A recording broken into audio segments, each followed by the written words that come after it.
Llenar nuestras manos vacías. Esto es lo que les harás al consagrarlos para que me sirvan como sacerdotes. Toma un novillo joven de la manada y dos carneros sin tacha. También panácimo, tortas ácimas mezcladas con aceite y hojuelas rociadas con aceite. Hazlas de la mejor harina de trigo. Pon todo esto en una canasta y preséntalas en la canasta junto con el toro y los dos carneros. Esto está en los pasukim 1 a 3 del capítulo 29 de Shemot. Entonces aquí tenemos tres animales, un becerro y dos carneros perfectos. Y tenemos también el pan, las tortas y los hojaldres o hojuelas, depende de la traducción como qué es lo que diga. El pan, las tortas y las hojaldres, por supuesto, provienen de la vida vegetal y en contraste con la vida animal presentada por el becerro y los carneros. En tipología, la vida animal representa la vida que redime, esto ya lo estudiamos, una vida que tiene sangre para ser derramada por la redención. Por su parte, la vida vegetal denota reproducción, generación, o sea, una vida que produce. El pan, las tortas y los hojaldres estaban hechos de harina de trigo. Según Yahanan, en el capítulo 12, un grano de trigo cae en la tierra y produce muchos granos. Esta es la vida vegetal, una vida que genera, una vida que se reproduce. Mashiach tiene la vida que redime y la que genera, sí, una vida que produce. El Evangelio de Hanan revela ambos aspectos de la vida de Mashiach.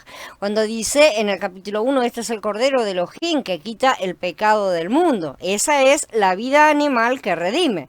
Y también en el capítulo 12 dice, de cierto les digo que si el grano de trigo no cae en la tierra y muere, queda solo, pero si muere, lleva mucho fruto. Esta, por el contrario, es la vida vegetal que genera y que produce. La santificación de aquellos que van a servir a Elohim como sacerdotes abarca la vida animal para la redención y la vida vegetal para la generación. Al leer Shemot 29 somos fácilmente impresionados con la consagración de los sacerdotes, ¿no es cierto? Tal parece que este capítulo se trata de la consagración, ya que vemos que los sacerdotes y sus vestiduras estaban listos y debían ser consagrados. Algunas versiones utilizan la palabra ordenación en lugar de consagración. Esta traducción de las escrituras se basa en la práctica de la ordenación religiosa tradicional. En realidad no hay ninguna base para esta traducción, ¿no es cierto? Dice en el Pasuk 9, le ceñirás el cinto a Aarón y a sus hijos y les atarás las tiaras y tendrán el sacerdocio por derecho perpetuo. Así consagrarás a Aarón y a sus hijos. La palabra hebrea traducida como consagrar es malé, ¿sí? Y literalmente significa llenar sus manos. Ni la palabra consagrar ni la palabra ordenar son precisas. Porque la ordenación es entrar en una orden, o sea, en una orden sacerdotal, y consagración es consagrarse, pero una cosa muy diferente es que nuestras manos sean llenadas.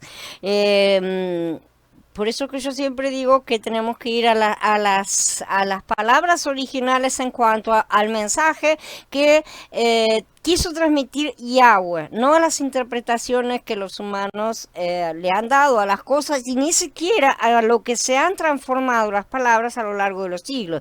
Hoy hay muchas, el hebreo moderno no es lo mismo que el hebreo antiguo, ¿no es cierto? Igual que cualquier idioma, han mudado muchísimo en muchas cosas, entonces es necesario que comprendamos cuál era el mensaje del Padre, cuál era el momento en que fue dado, ¿no es cierto? No interpretaciones. Por lo tanto, yo prefiero no usar la palabra consagrar en este pasuk. ¿Sí? Este pasuk está hablando de llenar las manos de los sacerdotes. Y como vamos a ver, este asunto es mucho más importante porque es mucho más espiritual. Debido a que sus manos estaban vacías, necesitaban ser llenadas. Esto indica que no podemos servir a Elohim con las manos vacías. Si le queremos servir, nuestras manos deben estar llenas de Mashiach. Como dice él, nadie vendrá a mí con las manos vacías, ¿verdad? Por lo tanto, consagrar a los sacerdotes, ordenarlos, o si queremos usar esa palabra, ¿no es cierto? Consagrarlos significa llenar sus manos. Las manos de los que sirven a Elohim deben estar llenas ¿de qué? Evidentemente de Mashiach.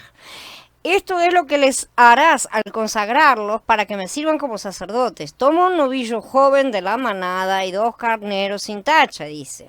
Algunas versiones aquí utilizan también la palabra santificar. Santificar algo es totalmente diferente a consagrar o mucho más todavía a llenar su mano, ¿sí? Porque significa separar algo. Santificar implica una separación, es un concepto diferente. Por ejemplo, puede haber muchas vacas en una manada, pero se separa una, o sea, en ese sentido se la santifica. Ese animal ha sido santificado para un determinado uso. Además, cuando se separa un animal de la manada o del rebaño, a veces se usa una marca también para señalar que éste ha sido separado. Por lo tanto, santificar significa separar algo que tiene una marca, que lleva una marca especial.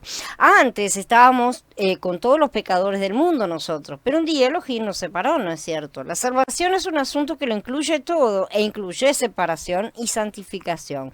Un día Yeshua vino a separarnos, es decir, vino a salvarnos, ¿no es cierto? Él nos separó de los pecadores. Ser salvo y separado de esta forma es ser santificado, es comenzar a ser santificado.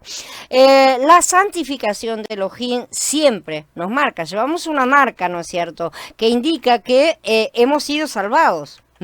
Hemos sido salvados, santificados y separados para Elohim. ¿Cuál es la marca que nos separa? Es Mashiach mismo, evidentemente. Es Mashiach que entra en nosotros. Cuando estábamos entre los pecadores, estábamos vacíos. No solamente nuestras manos estaban vacías, sino todo nuestro ser estaba vacío. Cuando fuimos salvos, Mashiach entró en nosotros y llegó a ser la marca que nos separa de los pecadores vacíos. Desde ese momento hemos tenido algo dentro de nosotros, en nuestra mano, con lo cual podemos servir a Elohim. A partir de ese momento, a pesar de que lo recibimos en semilla y que verdaderamente necesitamos hacerlo crecer para poder impartir algo hacia afuera, ¿no es cierto? Ya estábamos con la capacidad en potencial, ¿sí?, de servir a Yahweh. Ya Él nos dio lo que tenemos que desarrollar para servirlo. Esto es lo que podés usar para servir. Nada, ninguna otra cosa te va a servir. No voy a aceptar ninguna otra ofrenda que provenga de cada uno de ustedes, de su carne, de sus mentes, de lo que sea. Solamente aceptará a un Mashiach mismo, de manera que necesitamos empezar a prestar atención a estos puntos. Sin embargo, pocos creyentes se dan cuenta de esto. Si nadie les dijo que tienen a Mashiach para llenar sus manos, para poder servir a Elohim. No obstante, desde el momento en que fuimos salvos, hemos tenido a Mashiach como semillas. Y también nos fue dada una nueva tierra para trabajar, nuestro nuevo hombre, ¿sí? Entonces no tenemos excusas si no estamos produciendo fruto. Ya que tenemos a Mashiach, no debemos venir a Elohim con las manos vacías. Más bien debemos venir a Él siempre con Mashiach. Esta es la razón por la cual oramos y nos reunimos en el nombre de Yeshua. Reunirse en el nombre de Elohim es reunirse con Él. A aquellos como los judíos que oran a Elohim sin orar en el nombre de Yeshua, lo hacen como si tuvieran las manos vacías. Todos los que se acercan al Padre por otro camino que no sea el del Hijo son ladrones y salteadores, ¿sí? Entran por otro lugar.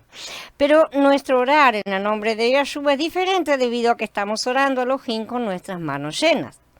Ahora entendemos que la consagración en Shemot 29 significa llenar nuestras manos. La consagración genuina es el llenar nuestro vacío con Mashiach. Esto también es la santificación. Siempre que venimos a la reunión debemos tener algo de Mashiach para ofrecer a Elohim. No debemos venir a las reuniones con las manos vacías. Esto nos condena, esto nos deja secos. Debemos ser los sacerdotes que tienen las manos llenas de Mashiach.